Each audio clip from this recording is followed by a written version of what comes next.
night may be long and the dark may be deep, but the answers are there to be found. Whether it's the normal, the abnormal, or the paranormal, you're in the right place. Let's go beyond reality. Good to see everybody here as people file into the chat rooms and say hello. I've been trying to keep up and say hello to everyone as well.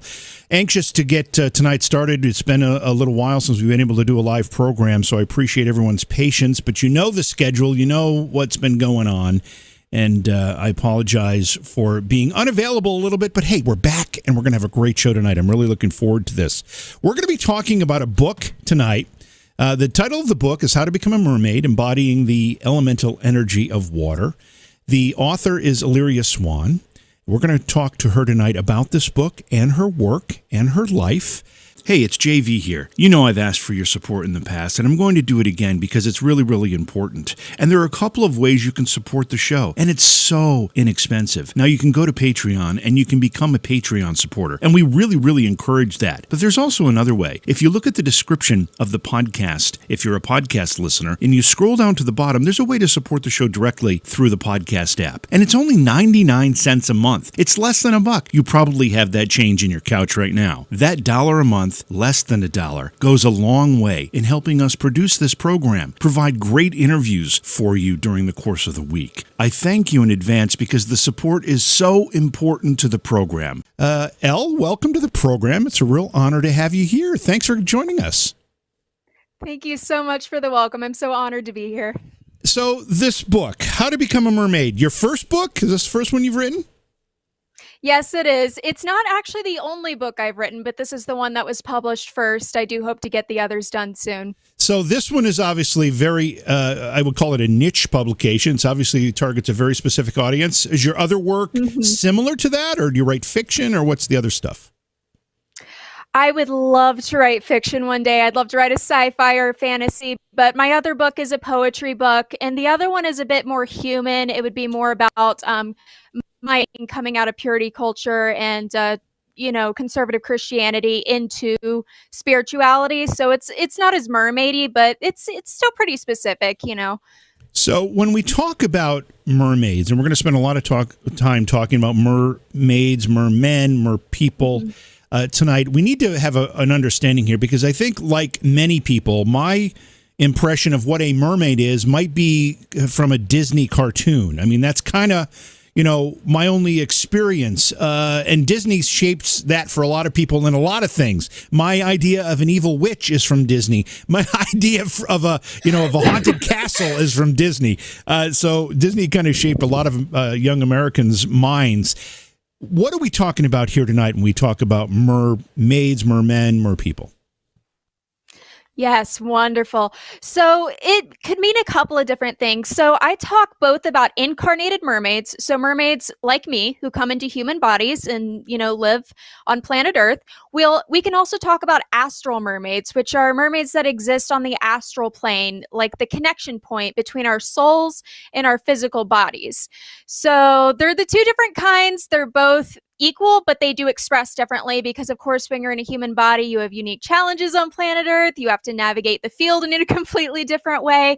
But that's generally what we mean. And the thing that really distinguishes what an elemental is, not just mermaids, is their aura. So a mermaid will have an aura made of water.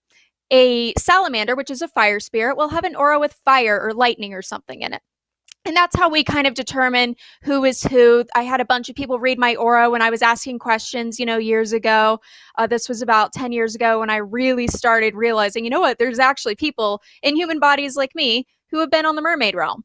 So it's really a lot to get into, but auras can be pretty complex, but it's really simple to read a mermaid. If you see water there, the mermaid think of you as one of their own. So when we talk about this idea of an astral mermaid, and you're giving me the impression here that there is a more spiritual component to this than maybe I would have thought originally. Again, Disney kind of shaped my image of what I think a mermaid is, but also, folklore has too, in a way. And we talk about these very alluring creatures that lure sailors to shipwrecks or whatever the stories are. I'm not even entirely sure what they are, but they're flesh and blood in those cases, I believe. But you're talking about something more spiritual, I think.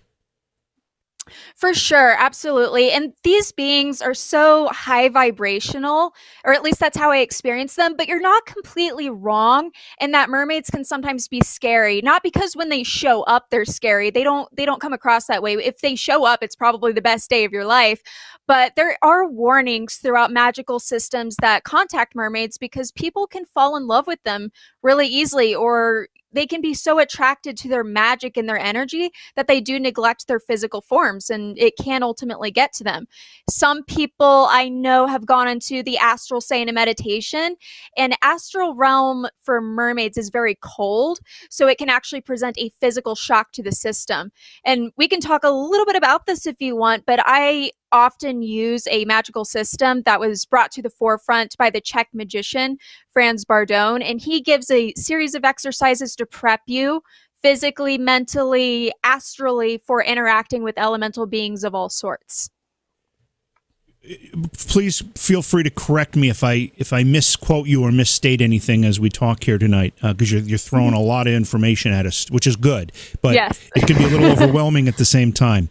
You said that you're a mermaid. Sure. Right now, you're a mermaid in a human body.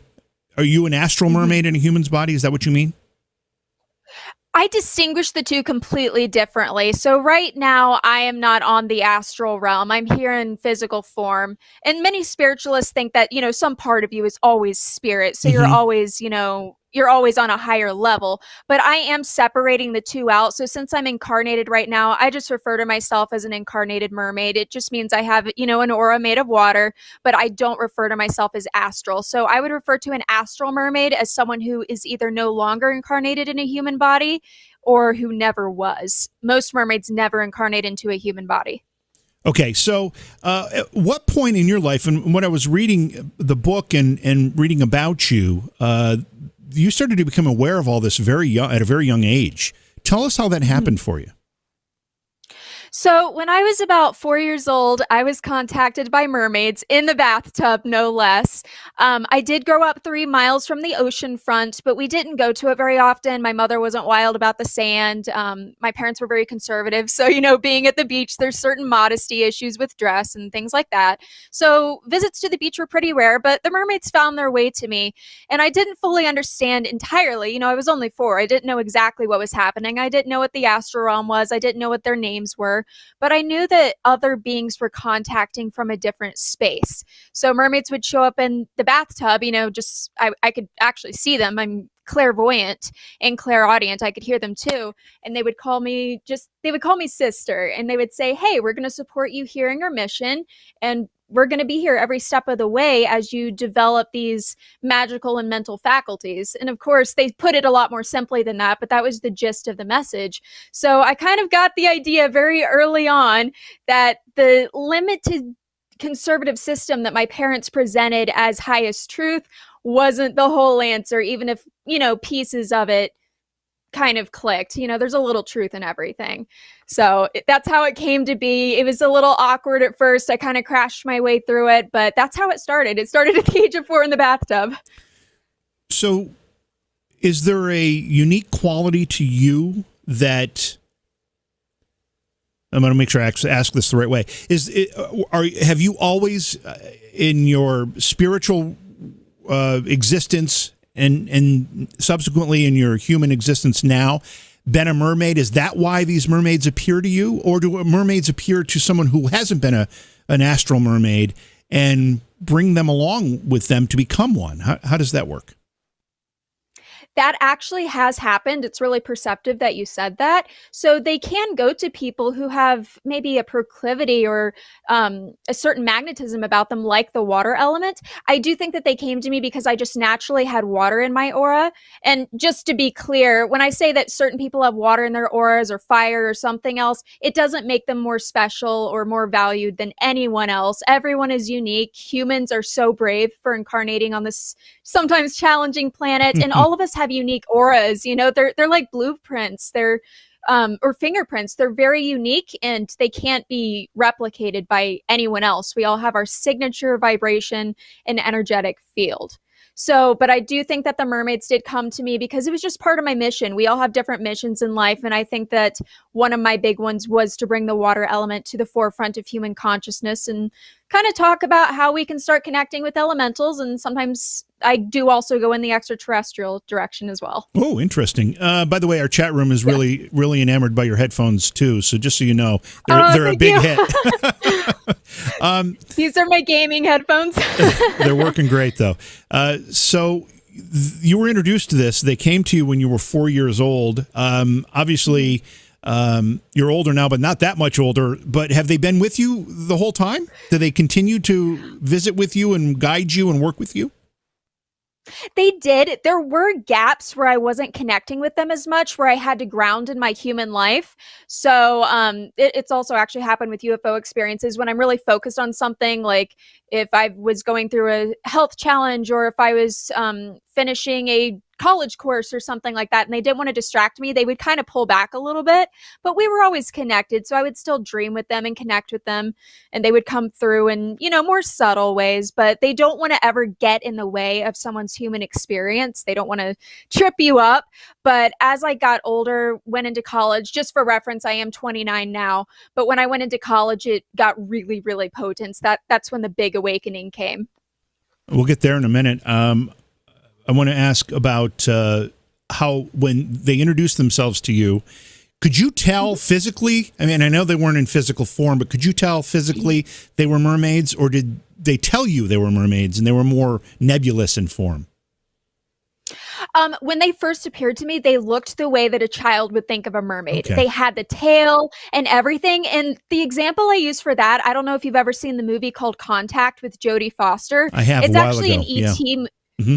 Okay, yeah, it's actually an ET movie, but sorry, spoiler alert, plug your ears if you don't want to hear this. But at the at the end, she is contacted by extraterrestrials, but they come in the form of her father, so she isn't scared of them. And that's actually a tactic that many astral beings will employ if they need to contact you at an earlier age. They don't want to scare you or freak you out, and they want you to know what they are. So they'll appear in a form that makes sense to you. But now they just appear, more nebulous sometimes, but they can often just appear kind of like human women with legs and, anatomy that we would recognize. Yeah, and that's not an uncommon phenomenon when you talk about these more spiritual or mystical topics. Even in the ghost realm, when we have ghost conversations, often a spirit of a loved one or maybe even a stranger will come to you in a form that you recognize, so that you're not frightened and so that you will be accepting of the communication and maybe, the subsequent discussion. So that's not uncommon. So it's interesting. So do you see a connection between, I know you said there's an ET connection here, but maybe even, paranormal activity like ghostly type activity and these beings? Yeah, absolutely. They can all interact that way. They can actually be confused sometimes for ghosts. I mean, you're not going to really find them in an abandoned building or something, but they can kind of look, I don't know, ghosts have presented to me in different ways, but sometimes they just look really hazy. And at first I have mistaken them for something else. So I kind of have to tune into my other senses, like, hey, can you say something? Why are you here? Why are we interacting? And then we can kind of clear it up. But yeah, they're pretty similar in some ways. I try to keep an eye on the chat room because there's always great questions in there. So if I kind of go off topic because a question was asked in the chat room, forgive me, we'll get back on topic. But somebody did ask, I had mentioned early on about folklore when it comes to mermaids and the fact that often they're seen as a bit mischievous and, and luring sailors to rocks that'll shipwreck them or whatever it happens to be. Is that all just folklore? Is there any truth to that based on your understanding of mermaids?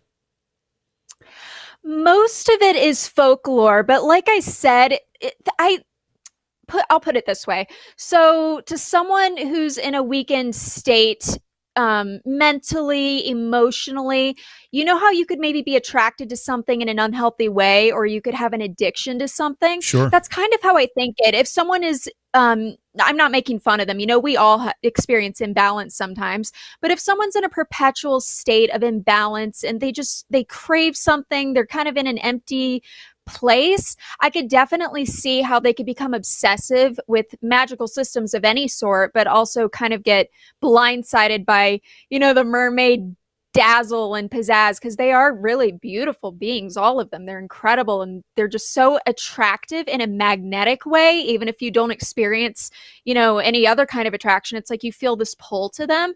So I could understand how someone would neglect their physical body, or they could just neglect responsibilities and just pursue this one thing. I've never heard of an astral mermaid actually luring a ship off course or anything like that, because there's no point to it. And if they did, it would be a complete and total accident. They don't want to hurt anyone. That's the opposite of what they are. They are the vibration of love. But as long as you come with a sense of balancing yourself and you're centered and you have your priorities right, there shouldn't be any problems. I would just say introduce yourself slowly to their vibration. It can be really cold at first physically, it can take some getting used to, but generally to a healthy person, it's not dangerous. Yeah. Do they generally only appear to or come to folks who have a water aura, as you explained that you do, or can they appear to anybody? They can appear to anybody for sure. I do think that they appear to people with water auras more often, just because they know that we can sense them more easily. So for example, a gnome king, like an earth elemental, he wouldn't come to me because I'm not going to really be able to work with him. The density of a gnome actually makes me really nauseated. I found that out the hard way. Oh, wow. So there's even certain beings that are like, she's not quite the person that I want to connect with. I'm going to connect with someone else. But yeah, they can definitely contact anyone. And the whole purpose of me writing this book was, first off, just to create the book that I always wanted to read growing up. But secondly, to say that anyone can become what a mermaid is. And when you do that, they recognize you as one of their own. And once you have developed water in your aura, which everyone can do, absolutely, they'll show up. They're just like, hey, you're one of us now. Let's talk. What can we do together? What can we co-create? This is beautiful. I want to be here in your energy. This is no different from the mermaid realm. As we talk, you introduce these ideas. I think, did you say gnome king? Yes, is that what you said? That would be like an earth elemental. Okay, yes. so this these concepts, these ideas we're talking about here, this world that many of us may not realize exists, is far bigger than just mermaids, is what we're saying. Oh yes, absolutely, it's huge. If you go into I'm lightly touching on this again, but if you go into the Franz Bardone magical system, there are spirits listed for every planet, every sphere. I don't even know half of them. And those are just the ones that he talked about. There are thousands, and that's just for elementals. There's so many other beings out there. So, research can always be deepened. You can always contact someone that I have never spoken to, that I don't even know exists. The possibilities are endless, and everyone is just as capable as I am. I'm not special in any way. I happen to be born with a mermaid aura in this life. So when you want to communicate, make contact with, whether it's other merfolk or maybe some one of these other beings that we've talked about, what do you do? How do you do that? Can you do it at will? There's a lot of... Can you do it at will? I can, yes, at this point. And many people can. Once you spend some time meditating and getting used to their realm, it gets faster every time. It's like the first time you dial a phone number, it's like you're kind of like, looking at the page like, okay, which number do I put? What's next? Oh, wait, dialed it wrong. Oops. And then you start over. But pretty soon you're just punching in like, oh, you're my best friend. Here's their calling card. This is what their vibration is. You can shift into it really quickly and be right there with them. And when first of all, what would be your motivation to do that? Like to make contact? Is there a specific thing that's either happening in your life or in your day that makes you want to make that contact for whatever, for help, for guidance, whatever it happens to be? What would make you want to do it? And how do you start that process for yourself? Absolutely. So for me personally, my entire mission is to protect water systems here, to clean them up. I'm passionate about mermaids. I really like to reveal who these elemental beings are. So that's my purpose in contacting them. That's a very simplified explanation. There's a lot of, subsets within that, many, many more tiny reasons. But for me, how I do it, I pretty much just think who I want to talk to. So for example, I talk to the mermaid queen Isafel a lot. She is she's kind of a moon spirit, but she stays close to the surface of the earth. She has very peaceful energy. It's very silvery white. It's beautiful. So I'll just think Isaful. And then she just appears. But I've worked with her for so long. She was actually the first mermaid that contacted me. So of course she shows up quickly. If I want to contact a different one, like there's one called Amwe. Some people pronounce her name Amu, but I call her Amwe. She is like the queen of coral reefs, and she's a healer. She loves to specialize in healing. With her, I don't just think her name. I will meditate, kind of bring myself down into, not far down, but just like kind of on the shelf, sitting on a shelf in a coral reef. I'll meditate for a minute. I'll also focus on her color, which is silvery white. There's magical tones associated with all the mermaids. You can do that too. And it takes about maybe 3 or 4 minutes to connect with her. But if it were a different being that I'm not used to, like a fire spirit, it would take a whole lot longer because that's not a vibration I'm as used to. In this world of spirits and entities that we're talking about here, are there evil or malevolent beings within this group, or are they all I guess altruistic? There aren't evil beings in the mermaid realm, or I've never encountered any, and I've spent a great amount of time on it. Is that the same, just to make sure our terms are right here, would that be the same realm that we were talking about? We were talking about gnome kings and these other beings, or? The mermaids do have a separate realm, so they are separate from the gnomes, the salamanders. They all exist like on the astral plane. Think of that as like the plane we go to when we lucid dream. There's different levels to it. It's a complex thing to study. It's really cool. But just in general, they're all on the astral plane, but in their separate spaces. They don't all just coexist together. But there aren't evil beings in the mermaid realm that I found. I think any stories about them being evil, like I said, are just certain people out of balance, maybe contacting too quickly or just not being as used to them. Or, the person honestly may not even be out of balance. It could just be that their physical constitution doesn't handle the water element as well. Like I don't handle the earth element, at least the dense inner core of the earth element super well. So that's a possibility. There are malevolent spirits in the universe, unfortunately, that, don't have our highest interest at heart, but I don't encounter them very often personally. I don't go where they reside. You've mentioned dreaming a few times. How important is dreaming in you being able to commune with other mermaids or communicate with them? How important is the dreaming process?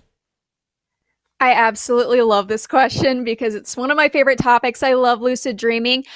It's not a necessity, but I personally think it's one of the best ways to interact with the mermaid realm, especially at first. I would put it right after a gentle meditation.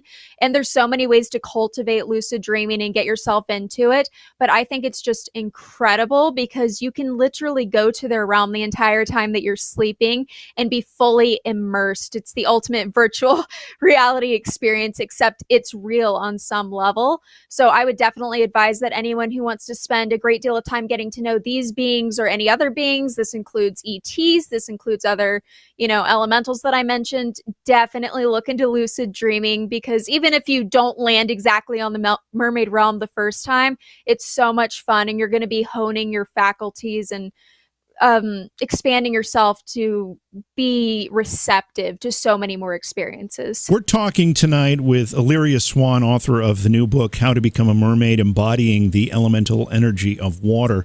El, you said that this was introduced to you at a very young age, 4 years old. It's been with you on and off throughout your entire life. Obviously, it's something that's very important to you. How would you say it's changed your life? It's made me really weird. That's the funny answer. I'll put it that way. It makes me really eccentric. But at the same time, I think that it's done so much good for me. I think it has made me eco-conscious. Not that you have to connect with mermaids to be conscious of those things, but it's really taken me down to the fine grains of sand, just how everything is so interconnected.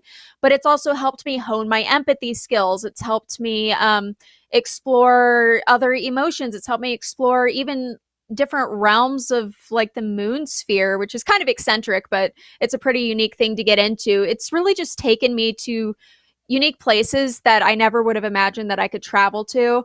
And it's connected me with a beautiful community of people. It's been very expansive and it's kind of taken over my life When you say in a good way. When you say a community of people, do you mean physical people, or are you talking about other, yes, other humans? Both of them, really, both astral mermaids, but I was specifically referring to physical humans. There are a lot of people, even if they aren't incarnated mermaids or they don't even want to develop a water aura, which is fine. There's so many people who love mermaids, who love fish, who love the waterways of planet Earth, and it's so great to connect with everyone, no matter where they're at. We need to talk a little bit about one of the chapters in the book. I know I'm just going to paraphrase it. It's how to become friends with ordinary fish. Is that what it was? Something like that. Talk a little bit about fish, because, again, my perception of fish is probably a lot different than what you're going to tell me right now. For sure. So I talked a little bit about how to make friends with ordinary fish. That means fish who are in no way connected to the astral realm. I love to connect with really any aquatic creatures. So I would connect with them. Me and a lot of mermaids will take like a ukulele or a mandolin, and we'll actually stand over our fish tanks. We have a lot of fish tanks, most of us mermaids, and we'll pluck songs. I'm sure you can imagine that. But we'll pluck songs out over their tanks and just watch them respond to different tones, and really we create bonds with them. I mean, it's funny to say that because in mermaid research, we find that mermaids don't bond. They just feel at one with whoever they're talking with or connecting with at the time. But with fish, there is a bit more of that kind of interaction because, they are animals and they need physical care and they need to feel a connection with you, of course, and you want to take care of the animal no matter what. It's a pet dependent on you for care. But I also distinguish that from having friendships, not just with ordinary fish, but with astral mermaids and mermen, or just merfolk in general, who can connect to a fish's body almost as a conduit. It doesn't hurt the fish. It actually enriches their life. It makes them just seem more alive and connected. And they can actually connect to you in that way in a physical sense, which is really cool and interesting. And what's even more surprising is that other people have experienced the exact same thing as me. And we all kind of came together and we're just like, whoa, we're all actually doing this. I thought I was the only one. So that's what I mean when I say ordinary fish versus magical fish, but they're all great. Yeah, well, you tell a story or give an anecdote in the chapter about befriending an ordinary fish. And you talk about, I think you said playing your ukulele, and you named one of your fish after one of the songs, right? That the fish likes, right? Yep, that song was actually Calypso by John Denver. I love that song so much. In the song, he says, to live on the land, we must learn from the sea. That always gives me chills. I love the way that he spoke. He used such beautiful language. He was so connected to nature, and that's just incredible to me. He was more earth elements, but I did feel some water in his aura when I studied it once. It was pretty interesting. He had some water in his outer aura, at least. So he was really good at channeling that. But I would pluck the song out over her tank and she would just go wild. She would breach like a whale and swim around and get all crazy.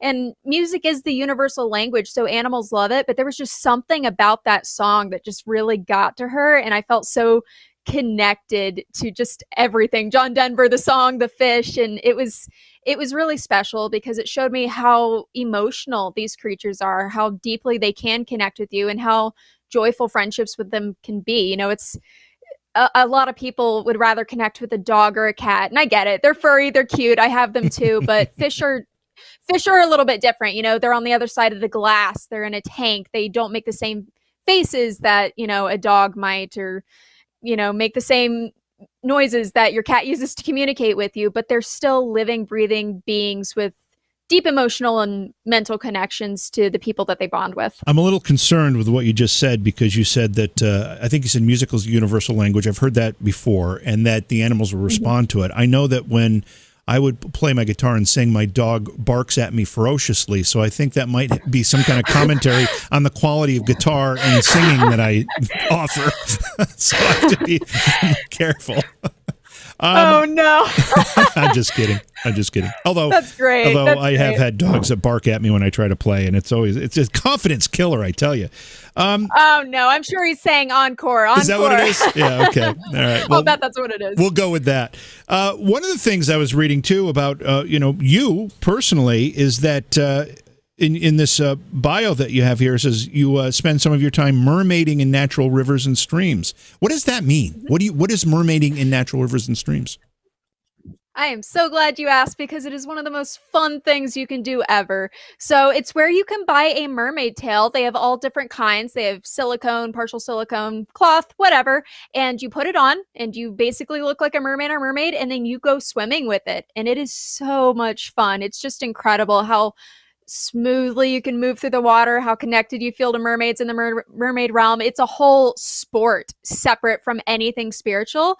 So you can go online and look up Finful Productions. You can just look up people mermaiding and you can watch people swim around in these mermaid tails. I challenge you to go watch that and not want to buy a mermaid tail. It's just it's unlike anything else. It's one of my favorite things to do. Okay, so I have to look this up while we're talking.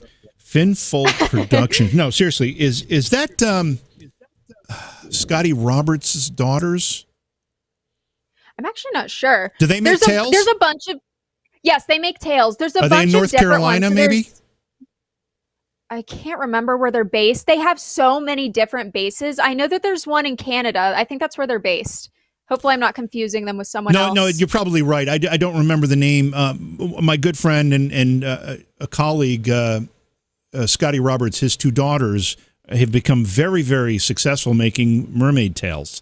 And I'm like very, very. I thought it was Finful Production, but it could be something else. I don't know. You could be right. I may have the tailors mixed up a little bit, but Finfolk Productions, Marrow Fins. There's the Mer Tailor, which is Eric Descharme. He makes lovely, very affordable tails if you're on a budget. There's so many. I've actually got them listed on my website under resources as well, if you want to check that out. But yeah, there's so many options out there. Did you say it's on your website? Yes, it's on my website under resources. It's under the label. Give us your website. Go ahead. Give us your website. Yeah, it's absolutely. It's called the SedonaMermaid.com. Okay, so the SedonaMermaid.com. All right, perfect. I know that I did a search for a website for you, and I got a very different Elle the Mermaid site. Oh, okay. Yeah. I think I know who you're talking about. She was actually in a tail mermaiding and stuff like that. She looked right? like she was like an actress that does mermaid stuff, almost like a stunt person doing these, mermaid scenes or something. I don't know. That's what I got. Yeah. My website is brand new. It is complete in the sense that it's up and running, but I have so much I still need to add to it. So it's probably why you didn't find it. I also need to do my SEO, search engine optimizing work and things like that. So, but it is up and running, so you can go to it and check it out. I've got my story there. I've got poetry. I've got a blog I need to expand. I've got resources, everything that, you could use to kind of jumpstart. I've got book recommendations, all of it. So when did you decide to write a book about all this? That is funny because it was super spontaneous and I actually at first never intended this to be a book. So many people, I used to have a very active Tumblr. I have a quieter one now. I got rid of the old one a couple of years ago, but they were asking the same questions over and over about mermaids and like, what does this mean? Do mermaids have tails? Just all sorts of stuff all over the place, even getting into the deeper concepts like astral immortality. So I was like, you know what? I need to write a PDF about this and post it somewhere. So I sat down and in a night, I wrote 75% of the book. Oh, wow. Like I'm obsessive. I started around 5 p.m., finished around about 7 a.m. So I guess it's like half of a day, but it felt like all night to me. And I got 75% of it done, added more later, but I just like info dumped and, just really got it out there, all the things that I would want people to know about mermaids. And then I ended up sharing it with a couple of people in my inner circle. One of them happened to be my publisher now, and he was just like, no, this should be a book. People need to see this. If this is just posted as a PDF or something, you're not really going to get a lot of visibility or marketing capabilities like you will if you can put it out there. So it kind of fell into my lap, really. I wasn't expecting that, but I'm so grateful that things unfolded the way that they did. It was very spontaneous, though. Now, earlier in the discussion, you mentioned a connection to ET or UFO, ufology. So explain that connection and your experience with it. Yeah, so I'm really into what they would call starseed studies. I'm into all the extraterrestrial races like Pleiadians, Sirians, the popular ones. Yep. But so many people, even though they might have auras that are elemental, we've also incarnated on other planets, and almost everyone on planet Earth is a starseed, because all that means is that we are not only humans. In parallel lives and past lives, we've connected in other places in a variety of ways that are just innumerable, really. So that's what that means. But starseed is a word for people who are just more aware of that. And I am aware that I incarnated in a derivative of the Pleiadian race, kind of an offshoot of the race. That's a very popular race. You can look it up and read about them. They're very high vibrational, loving, and beautiful. And so I also contact ETs. I was aware of that from a pretty early age as well. I think starseed stuff is more accessible, so I learned about that more quickly than I did connecting even to the mermaid community. But I live in Sedona, and it is one of the biggest hotspots for ETs and UFO activity and things like that. So I'm privy to a lot of contact in that way. And based on what certain channels have said, I can't say 100%, but based on what they've said, Sedona is supposed to be one of the first places that does experience open contact. So that's pretty cool and exciting if it's accurate. You know, I hope that it is. But there's UFOs all over the night sky, all sorts of cool stuff here. I have to just correct one thing that I had said earlier, or implied. I didn't really say it, is that I didn't find your website. I did find it. I just don't remember how I found it. I did find it though, so it is searchable, I guess was the point. Okay, good. What do you think then, you know, based on what you just said? There's been a lot of talk, and this is a bit of a tangent, but there's been a lot of talk recently about the UFO phenomena and the federal government releasing or not releasing information.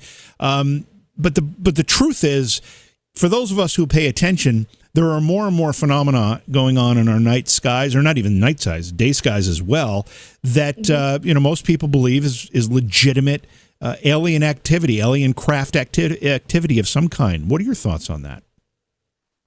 My thoughts are, I mean, UFO just means unidentified flying objects. So not everything we see, of course, is going to be extraterrestrial in origin. And quite frankly, I've just got to be humble and honest. I don't even know all of the technology that's out there. You know, some of it is so suppressed and hidden. How can I know much about it unless I go intuitively and just kind of do some guesswork? But the things I've experienced with UFOs are so non-human that it's like, well, how did a human teleport? They were there in the sky 1 second, blinked out. The next second they're right there. You know, how did they do that? It's pretty crazy.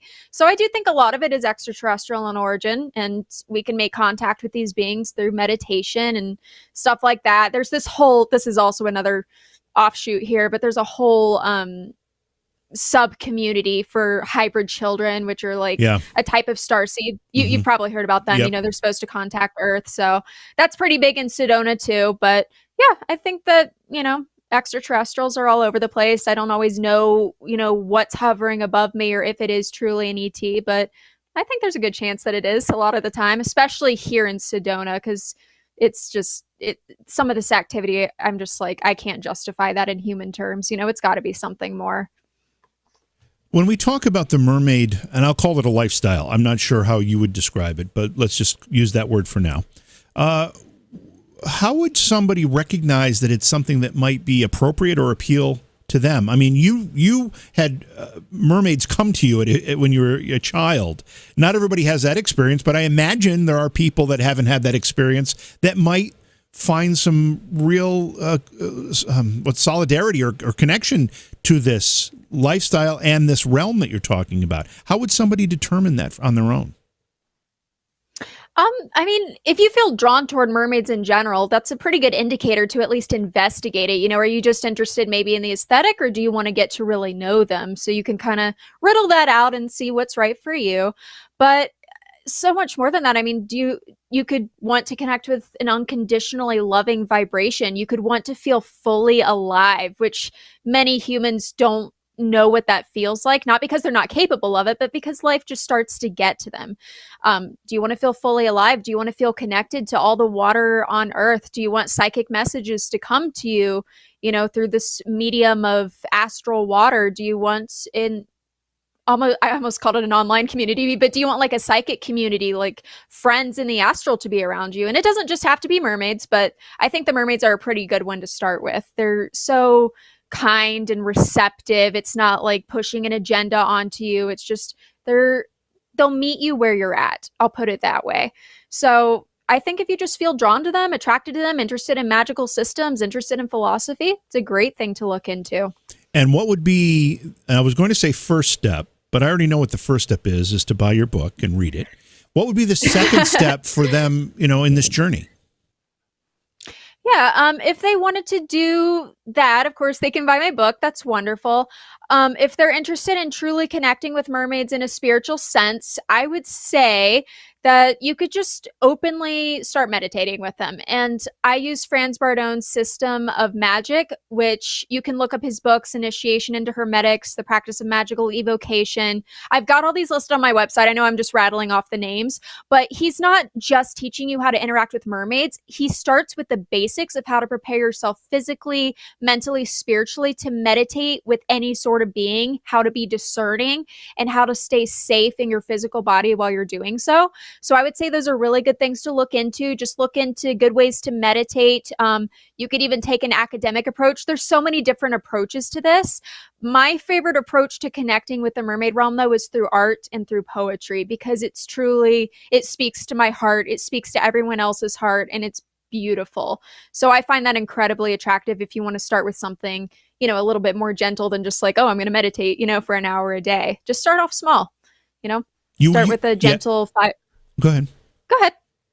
Okay, I was just going to say you can just start off with a gentle 5-minute meditation on the water realm or something like that. And my friend William Mistily, he posts mermaid meditations on his website as well. He has books out. He wrote the foreword for my book, so you can look up his stuff through that medium.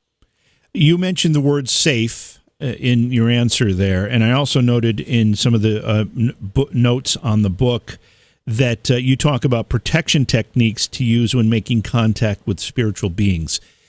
The use of the word protection there and the use of your word safe in your answer makes me think that there's a possibility that something could go wrong or you could be endangering yourself in some way. You're going to need to explain that a little bit. Yeah, for sure. So, like I mentioned earlier, just briefly, of course, you could dive into something too quickly and become enamored. That does happen. It's not as common as you would think, but it does happen. But I've heard so many stories of people who started meditating and they would just like really dive into the deep end with mermaids. They would meditate for hours and hours and hours on their astral realm. And I've heard of them experiencing heart attacks, or they get so cold and like they go unconscious, they're laying on their back meditating. So they go unconscious and someone has to kind of bring them back into their body and reground them, because the mermaid realm can be very ungrounding. It's a very high vibration. It's not like the density of earth that we're used to. So it can definitely take a toll, which you wouldn't think. You're meditating, that's your mind and your spirit, but it does all have an effect on your physical body. And Franz Bardon talks about that in his books as well. He talks about how, for example, the water element is associated with the abdomen.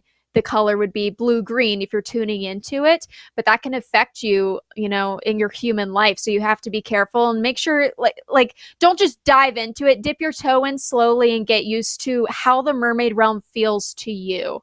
And that's why in my book, I actually introduce people to something called the Mermaid Playroom. I called it that for fun because I want it to be inviting and feel safe, because it is. It's like the outer core of the mermaid realm, or I shouldn't say core. It's like the outer ring of the mermaid realm that you can go to and just see, does this feel right? Do I feel nauseated? Do I feel like I'm in my body still? Am I too cold? How does this feel? And you can leave whenever you want. It's not like super far in where you go into deep meditation or hypnosis or something like that. It's just, you get to go explore, walk on the beach, and see what it feels like. I hate to be somewhat morbid here, but I feel it's important to ask the question. But when you pass on, what happens to your being? Do you go to the astral, plane, the mermaid astral plane that we've been talking about? Is that where you would go? I can definitely. It's hard for me to say because I'm a little bit weird in that I also have that starseed element, which not all incarnated mermaids are really connected to that. So I guess you could say I kind of have a choice. Like, do I want to keep, furthering the consciousness of Earth? Do I want to be more involved with like any extraterrestrial programs that are continuing on, for thousands of years in the future, possibly? Or do I just kind of want to go hang out in the mermaid realm for a while? So since I'm so accustomed to both vibrations, I think I could just sort of pick what works for me. But I mean, if you pass on and really what you discern is best for you spiritually is to talk to a mermaid before you incarnate again or something, they'll come to you too. It's not like you don't have access to their realm or, you can't get in. They'll come and speak to you as long as you're in a space of love and balance. So, Elle, you've been a fabulous guest, and you've been an excellent spokesman for your book, and you've been very clear in your explanations, which is very, very helpful. But the book is called How to Become a Mermaid, Embodying the Elemental Energy of Water. Where can people find it? They can find it on my website if they want to go to that venue, thesedonamermaid.com. They can find it on Amazon, Barnes & Noble. My publisher is called Inner Traditions, so you can find it through their website. Basically, just type it into Google and it should pop up. And what's next? You said you had a book of poetry. Is that your next, what you hope to be published next, or do you have something else in the works? I do hope so. I want to publish a more detailed book on mermaids. This one was a small introduction. It's bite-sized, and it was supposed to be that way. It was kind of a channeled love letter from the mermaids. They want it to be, not too overwhelming. But I would love to post something or publish something much more expansive in the future, more in-depth. But yes, I do want to publish the poetry book. Poetry can be challenging to publish, and my poetry is not Insta poetry, so it's not what's super hot right now. So we'll see how that goes. I may just end up submitting it to journals and magazines, which is totally fine, but it would be cool to see if I can get it out there first. All right, we're using a language I don't understand. I don't know what Insta poetry is. I don't know what that yeah, is. okay. I'm sure the audience does. I just don't. So it's like short, bite-sized poetry. Just it's not like a long poem like you would normally think of. It's something a lot more simple and concise that it's based off of Instagram. Something that you can post okay. All right, now it makes sense. Yeah. Sorry. Now the Insta I thing makes sense. Word. Yeah, now it makes sense. Okay. Yeah. Well, anyway, thank you so much for being here and being such a great guest. And I hope you'll come back at some point. I'd love to talk about this some more. We ran out of time very quickly. Absolutely. That went by so quickly. I would love to be back on your show. You were a beautiful host. Thank you so much. This was a true honor, and I had such a good time. Well, thank you again, and we will have you back on. So good luck with the book, and we'll see you next time. Thank you so much. You take care. All right. So, again, the book is called How to Become a Mermaid, Embodying the Elemental Energy of Water. And the website, I wrote it down here. Going to make sure I get it right. It's thesedonamermaid.com, I believe. I think that's what I wrote down. Let me just double check. I want to make sure I give it to you. Yeah, thesedonamermaid.com, so you can find more information about Elle's work and her book and the other things she's involved in. So, terrific guest. That was a lot of fun. And it went by so quickly, which good guests always do. Beyond Reality Paranormal is hosted by J.V. Johnson and produced by Orion Palmer and Slick Eddie Edwards. Like us on Facebook and subscribe to our YouTube channel. Please consider supporting the program either through your podcast platform, click on the link in the description, or on Patreon at Joha Productions. If you'd like to be a guest on Beyond Reality Paranormal, or you have a recommendation for a guest, contact our producer, Slick Eddie Edwards. Eddie is spelled with a Y at slickeddieedwards@gmail.com.